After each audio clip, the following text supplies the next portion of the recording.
Hi. Um, so nonviolent communication is communication that focuses on the context of the exchange that uses empathy, and honest self-expression.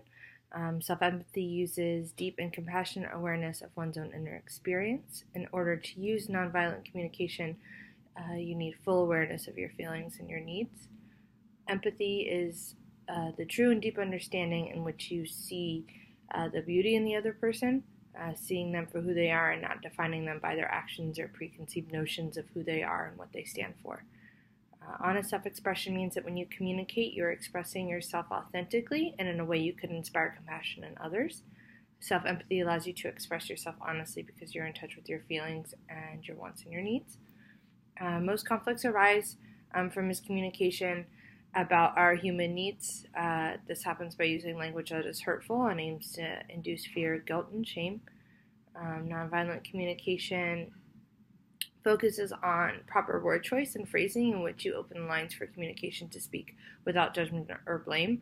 So you talk in essence of how you feel and what you want, or what you're looking for, and not placing blame on the other or making accusations or using an accusatory tone. Um, for the second part, I could have used non-communication in a process when I was dealing with a manager that wasn't responding to any coaching or continual requests to meet certain expectations.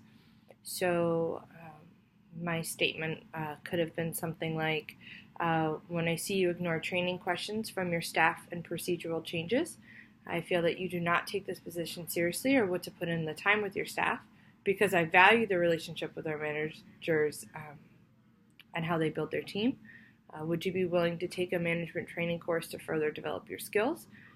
This could have opened up different lines of communication as far as seeing what the manager was willing to do or what they weren't willing to do, and getting to know their needs and what they wanted.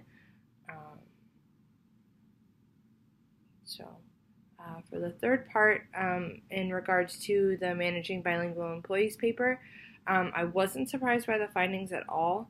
And 93% of all communication is nonverbal. Um, and I feel that understanding how you can use nonverbal cues to your advantage when trying to communicate through different cultures can make a great impact on your staff. Gestures and pointing were the most commonly used and the most effective. Um, Nonverbal communication for positive reinforcement can increase productivity and overall quality. It also shows that management is taking the time to communicate and work with the employee.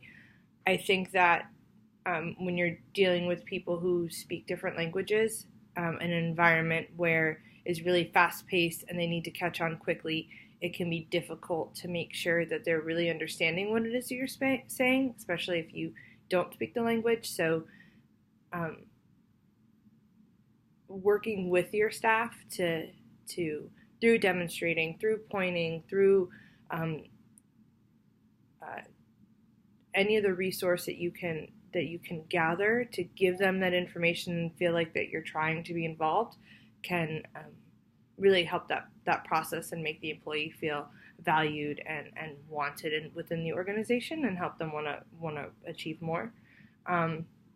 I also feel that there is definitely a relationship between nonviolent communication and cross-cultural communication.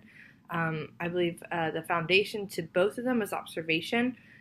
Once you observe the behaviors and environment around you, then you can start to develop the proper ways to communicate given the situation that you're in. Choosing the appropriate language, verbal and nonverbal cues can also lessen any miscommunication. The TED Talk video talked about going to different countries or seeing how different people communicate. Even the way people stand in lines. Some people give space, some people are straight lines, some people don't. Even parking, driving within the lines, what's acceptable in some cultures is different than in the other. So taking a moment to really observe and understand before you just speak to someone or think that they are automatically going to understand what you're saying or what you're not saying, your nonverbal cues and your facial expressions, is really important when you're talking across cultural lines. So I I think this assignment was really interesting, and I really enjoyed reading about it.